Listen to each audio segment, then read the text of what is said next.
Assalamualaikum warahmatullahi wabarakatuh. Saya Ahdan Arifudin, NRP 117 dari MPTID.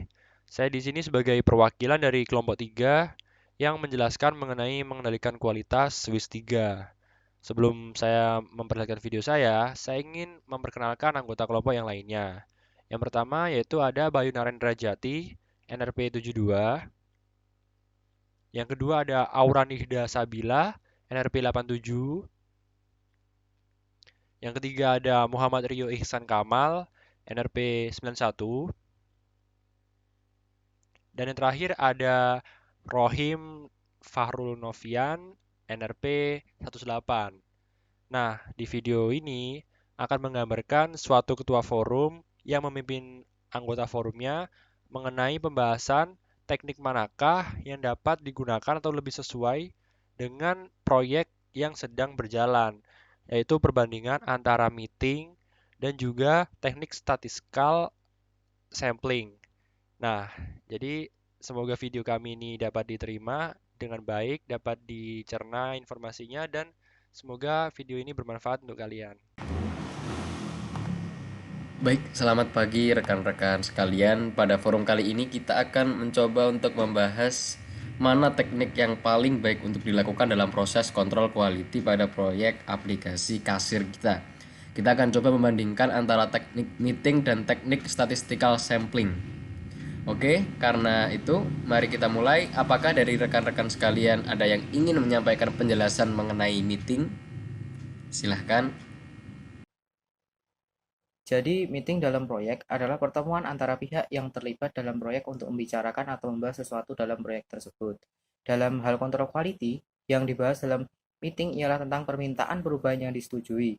Jadi, semua permintaan perubahan yang disetujui harus ditinjau untuk memverifikasi bahwa permintaan itu telah dilaksanakan, diselesaikan dengan benar, sesuai standar dan requirement awal. Selain itu, yang dibahas juga ialah pelajaran yang dapat dipetik dari proyek, seperti apa yang dapat diperbaiki dan apa yang dapat menjadi catatan dalam melaksanakan proyek lain di kemudian waktu.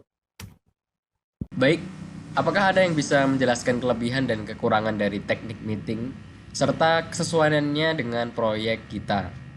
Silahkan. Oh iya, Pak, saya rasa saya dapat menjelaskan mengenai kelebihan dan juga kekurangan dari meeting ini.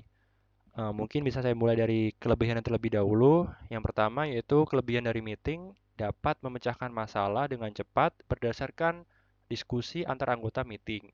Yang kedua, aspirasi dari setiap anggota meeting dapat disalurkan dengan baik. Yang ketiga, pengalaman, informasi, dan juga pengetahuan dari setiap anggota meeting yang disampaikan pada meeting tersebut dapat disimpan atau dihimpun sehingga anggota meeting yang lainnya bisa memiliki informasi dan ilmu yang baru dari si penyampai informasi tadi. Yang keempat, mungkin lebih ke soal psikis, yang mana dapat meningkatkan kepuasan atau mungkin percaya diri dari anggota meeting tersebut, yang mana setelah dia menyampaikan aspirasi atau gagasan, lalu gagasan tersebut diterima oleh eh, pemutus eh, keputusan, nah, atau pengambil keputusan lebih tepatnya, maka tentu saja kepuasan atau percaya diri akan timbul atau akan meningkat pada individu yang menyampaikan tadi. Nah, yang kelima ini mungkin pihak manajemen dapat menerima masukan seperti kesulitan, hambatan, dan juga keluhan sehingga dapat diambil keputusan yang tepat untuk mengatasi masalah-masalah tadi yang mungkin menghambat proses proyek kita. Nah, dari semua keuntungan atau kelebihan tadi akan tentu saja ada kekurangan yang dimilikinya. Nah, kekurangannya tersebut yaitu yang pertama, memakan waktu lama bila topik yang dibahas terlalu kompleks. Yang kedua, yaitu timbul masalah baru yang justru terkadang malah keluar dari topik utama kita, yang tentunya akan menghabiskan waktu lagi. Yang ketiga, keputusan yang disampaikan atau gagasan yang diberikan bisa juga diabaikan atau tidak digunakan. Yang keempat, mudah terjadi konflik antar anggota meeting. Nah, itu tadi adalah kelebihan dan juga kekurangan dari meeting, yang mana bisa saya ambil kesimpulan atau usulan saya, yaitu meeting ini sesuai dengan proyek kita, yaitu proyek aplikasi kasir. Karena eh, tentu saja setiap proyek pada umumnya menggunakan teknik meeting sebagai penyalur aspirasi atau berbagi informasi antara anggota pada proyek tersebut.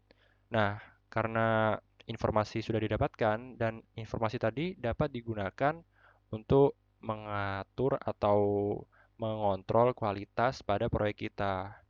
Nah, jadi itu saja, Pak, dari saya. Terima kasih. Oh, jadi begitu. Silahkan yang bersedia menjelaskan pengertian mengenai statistical sampling. Saya persilahkan. Baik, nama saya Bayu Narendra. Saya akan menjelaskan tentang definisi dari statistical sampling. Jadi statistical sampling ini adalah salah satu metode data gathering, yaitu mengambil sampel atau anggota yang berjumlahnya tertentu dari populasi yang akan dikontrol. Sebagai contoh adalah pengambilan data progress use case aplikasi yang sedang dikerjakan oleh 30 programmer secara random pada divisi pemrograman yang terdiri dari 100 orang pada suatu proyek. Pada kasus ini, setiap anggota populasi, yaitu anggota dari divisi tersebut, memiliki kemungkinan yang sama untuk dipilih menjadi sampel, yaitu sebesar 30 dari 100 orang. Sampel kemudian akan menjadi objek yang diukur dan dikontrol kualitasnya atau kinerjanya, yaitu progress use case aplikasi yang sedang dikerjakan oleh sampel tersebut. Dan akhirnya hasilnya dianggap mewakili kinerja keseluruhan anggota dari divisi pemrograman. Penetapan ukuran sampel ini harus ditetapkan ketika proses plan quality management. Seperti itu. Terima kasih.